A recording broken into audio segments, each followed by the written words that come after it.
North Korea's leader, Kim Jong Un, rules one of the world's most secretive nations.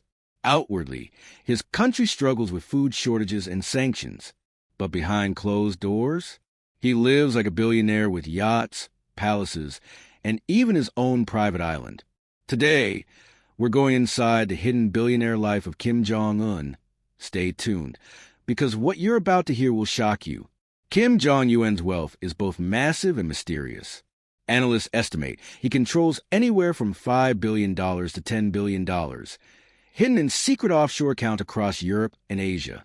Some of this fortune comes from illegal arms sales to countries under sanctions, while other streams include cyber hacking operations that steal millions from banks and cryptocurrency exchanges worldwide. On top of that, there's the so-called Room 39, a shadowy department within the North Korean government that exists purely to funnel money into Kim's pockets. It handles everything from exporting coal and minerals to counterfeiting U.S. $100 bills, so perfect they're nicknamed super notes. What makes this even more striking is the contrast with ordinary North Koreans. The average person survives on an income of just a few dollars a month, with food and electricity rationed. While citizens are forced to work in harsh conditions, Kim uses the profits to stock his wine cellars, build palaces, and expand his collection of luxury goods. It's a textbook case of how one man can live like a billionaire by treating his entire nation as a personal ATM. Kim's real estate portfolio is staggering. Intelligence reports suggest he has over 15 lavish residences, each designed for a different purpose: relaxation, entertaining guests, or escaping in case of crisis. His most famous palace sits in Pyongyang, surrounded by high walls, security checkpoints, and private lakes. It features marble staircases, indoor swimming pools, and ballrooms big enough to host hundreds of elite officials. But that's just the beginning. On the East Coast, near Wonsan, Kim owns a sprawling beachside mansion with its own pier and airstrip, making it perfect for secret getaways. Guests flown in by helicopter are treated to luxury accommodations that rival five-star resorts. He also has heavily guarded mountain compounds, complete with underground tunnels and bunkers built to withstand nuclear attacks. Satellite images have even revealed massive water parks and private golf courses within some estates. Luxury is completely off-limits to ordinary North Koreans.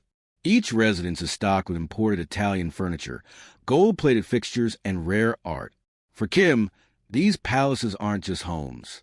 They're symbols of power and paranoia, designed to impress allies while keeping enemies guessing about his true whereabouts. When it comes to transportation, Kim doesn't hold back. His favorite toys are his Mercedes-Benz armored limousines.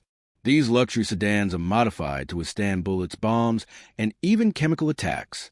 Since sanctions forbid him from importing them legally, Kim's cars are smuggled into an elaborate network of shipping routes that snake through Europe, China, and Russia. But the limos are just a start. Kim also owns a fleet of high-end SUVs, Rolls-Royces, and Maybachs, many of which have been spotted in official motorcades. For the skies, his private jets, including a retrofitted Ilyushin 62 long-range aircraft, are decked out with leather interiors and state-of-the-art communications gear. One jet is so notorious it's been nicknamed Air Force On. On the water, Kim's yacht collection includes vessels worth millions. His most famous yacht, described by Dennis Rodman as an 80-foot floating palace, features luxury bedrooms, hot tubs, and even water sports equipment. Together, these vehicles aren't just about luxury. They're part of a show of power, a message to his inner circle in the world that no matter the sanctions or hardships, Kim moves in style, above the reach of international pressure. If there's one thing Kim spares no expense on, it's food. His dining table is stocked with the best the world has to offer, much of it imported through secret channels. He's known for flying in fresh seafood from Japan, fine cheeses from Switzerland, and Kobe beef from Japan. The costs run into millions of dollars annually. His love for cheese is so famous that he once reportedly suffered health issues from overindulging in Emmental and Brie. For drinks, Kim keeps a massive wine cellar filled with Bordeaux, Burgundy, and expensive champagne. Some estimates say he spends more than $30 million a year just on alcohol. When it comes to meals, he employs a team of personal chefs trained abroad. Japanese chefs have taught them sushi, while others specialize in French and Italian cuisine. Reports suggest every dish is carefully checked for safety before it reaches his plate. A reminder of his paranoia about assassination.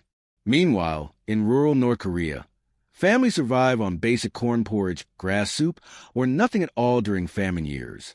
The stark contrast between Kim's feasts and his citizens' hunger paints one of the most extreme pictures of inequality in the modern world. Beyond politics, Kim indulges in expensive hobbies that rival those of celebrities. His love for basketball is legendary. He grew up idolizing the Chicago Bulls of the 1990s. This obsession led him to invite Dennis Rodman, one of the team's icons, to North Korea multiple times. Kim even built a custom basketball court at one of his palaces. But sports aren't his only passion. He has a multi-million-dollar collection of Swiss watches, rare pianos, and imported musical instruments. His private stables house dozens of thoroughbred horses, which he uses both for leisure and propaganda. In carefully staged photos, Kim is seen riding white stallions across snowy mountains, presenting himself as a heroic, almost mythical leader. He's also a movie fanatic with a private archive containing thousands of films, everything from Hollywood blockbusters to Disney animations. Despite banning foreign media for his citizens, he freely enjoys the movies he denies them. On top of that, Kim surrounds himself with high-tech gadgets, Apple computers, luxury phones, and custom gaming systems. These obsessions give him the lifestyle of a billionaire playboy, even as his regime enforces strict control and deprivation over the everyday lives of North Koreans. Life on Kim's Island is said to resemble a billionaire's fantasy resort. Guests enjoy imported lobster dinners, karaoke nights with expensive liquor, and parties that stretch until sunrise. The island also includes luxury villas for top generals and loyal elites, ensuring their loyalty through privilege. While most of North Korea remains locked in isolation, Kim's private island is a world of indulgence that ordinary citizens will never even glimpse. Kim Jong Un's billionaire lifestyle is built on secrecy, power, and exploitation. From palaces to yachts, he indulges in luxuries that most of the citizens can't even imagine. So, the next time you see him making headlines, remember, behind the propaganda lies a life of unimaginable wealth hidden in plain sight. If you found this video eye-opening, hit that like button, subscribe for more, and let me know in the comments, which part Kim Jong Un's billionaire lifestyle shocked you the most? Thanks for watching, and I'll see you in the next one.